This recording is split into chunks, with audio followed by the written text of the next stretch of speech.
अब सुधा बिल्कुल नहीं जानती थी कि हर रात वो सो जाने के बाद उसके रूम में कौन कौन आता था, पर इसके बावजूद कुछ दिनों के बाद वो प्रेग्नेंट हो जाती है। लेकिन शादी के बाद अब तक वो कभी भी याद रहते अपने पति अरविंद के साथ क्लोज नहीं हुई थी, तो फिर आखिर वो प्रेग्नेंट हुई कैसे? यही सवाल उसे अंदर ही अंदर खा रही थी। पर एक रात जब सुधा अचानक नींद से जागकर पानी पीने नीचे आती है, तब उसे बाजू वाले रूम से कुछ हलचल महसूस होता है। वो वहाँ जाकर देखती है कि अंदर उसका पति और उनका नौकर संपद कोई अजीब कार्य कर रहे हैं। तभी वहाँ अरविंद आकर उससे कहता है, मुझे लड़कियों में कोई भी दिलचस्पी नहीं है, यहाँ तक कि मैंने तो अब तक तुम्हें कभी छुआ भी नहीं है। सुधा पूछती है, तो फिर मैं प्रेग्नेंट कैसे हुई? तभी वहाँ संपद चला आता है। उसे देख सुधा सोचती है शायद इसी ने ही कुछ किया होगा, पर तभी अरविंद कहता है, संपद ने कुछ नहीं किया। दरअसल मेरी माँ हर रात तुम्हारे दूध में नींद की दवा मिला देती थी और फिर तुम्हारे सो जाने के बाद रूम में मेरा बाप आता था। उसके पेट में अपने ससुर का बच्चा है। ये सोचकर ही सुधा अगले दिन अबॉर्शन करने के लिए अस्पताल चली जाती है, पर वहाँ से लौटने के बाद भी उसके सास ससुर उसे ही दोष देने लगते हैं।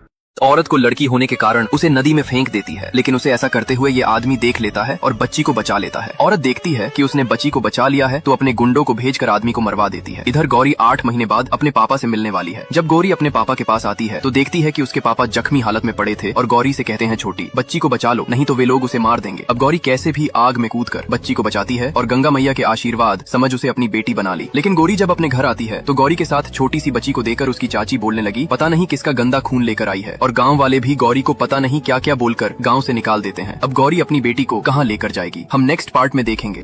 एक छोटा लड़का हर दिन अपनी दीवार पर एक कटोरी चावल रखता था। देखने वालों को लगता था कि वो किसी गरीब के लिए दया दिखा रहा है, लेकिन उसका मकसद कुछ और था। वह ऐसा इसलिए करता था ताकि एक गरीब भिखारिन बच्ची आकर वो खाना खा सके और भविष्य में उससे बदला न ले। असल में पिछले जन्म में यही लड़का उस गरीब बच्ची को बहुत तंग करता था, बार बार उसे नीचा दिखाता, मजाक उड़ाता और उसे खिलौने की तरह इस्तेमाल करता। इसी कारण लड़की के दिल में उसके लिए गहरी नफरत भर गई थी। जब वे बड़े हुए तो लड़की ने बदला लेने की ठान ली और एक दिन उस लड़के को छत से नीचे धक्का दे दिया, जिससे उसने अपना अंत पा लिया। अंतिम पल में लड़के को अपनी गलती का एहसास हुआ। उसने उससे माफी मांगी, रो रो कर कहा कि बचपन में मुझे तुम्हें तंग नहीं करना चाहिए था, कृपया मुझे माफ कर दो। लेकिन वो लड़की बिल्कुल भी नहीं पसीजी। उसने लड़के के हाथ पर जोर से पैर रख दिया और वो नीचे गिरकर चला गया। लेकिन फिर चमत्कार हुआ, किस्मत ने उसे दूसरा मौका दिया। वो एक बार फिर 10 साल पीछे बचपन में लौट आया। उसी दिन जब वो पहली बार उस लड़की का मजाक उड़ाने वाला था, एक छोटा केक दिखाकर, इस बार उसने खुद को रोका। वो लड़की से अच्छे से पेश आया, लेकिन लड़की ने उसकी बात को अनदेखा कर दिया। फिर भी उसने केक मेज पर रख दिया और चुपचाप चला गया। जैसे ही लड़की ने देखा कि कोई आसपास नहीं है, उसने केक उठा लिया और खाने लगी। तभी नशे में धुत उसके पिता आ गए। उन्होंने सोचा ये केक उनकी बेटी ने चोरी से खरीदा है और गुस्से में उससे छीन लिया।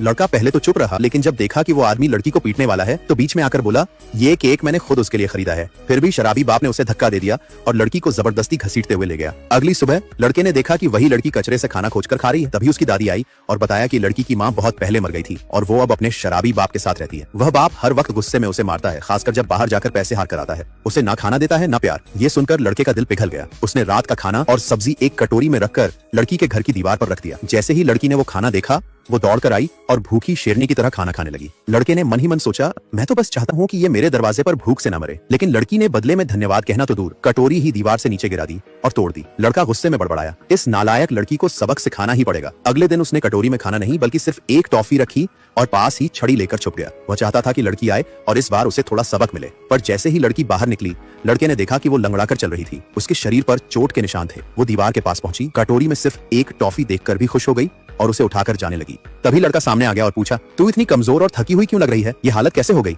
लड़की धीरे से बोली, मेरे पापा की नाराजगी का असर है। लड़का हैरानी से पूछता है, ऐसा क्या हो गया था? लड़की की आंखें नम हो गईं और उसने कहा, कुछ खास नहीं, बस जब भी उनका मन खराब होता है मैं ही सबसे पहले सामने होती हूँ। इस जवाब ने लड़के को झकझोर दिया। उसे एहसास हुआ कि वह लड़की कितनी बुरी जिंदगी जी रही है। उसने गुस्सा त्याग दिया और बस बोला, अगली बार खाना खाकर कटोरी मत तोड़ना। इसके बाद उसने अपनी जेब से ढेर सारी टॉफियां निकालकर लड़की के हाथ में रख दी, पर लड़की ने कोई जवाब नहीं दिया और बिना मुड़े वहां से चली गई। फिर भी लड़का हार नहीं माना। वो हर दिन उसे चुपचाप खाना देने लगा। धीरे धीरे लड़की का व्यवहार भी बदलने लगा। अब वो खाना खाकर कटोरी नहीं तोड़ती थी। आगे क्या होगा जानने के लिए चैनल को सब्सक्राइब करें और कमेंट करें पार्ट 2।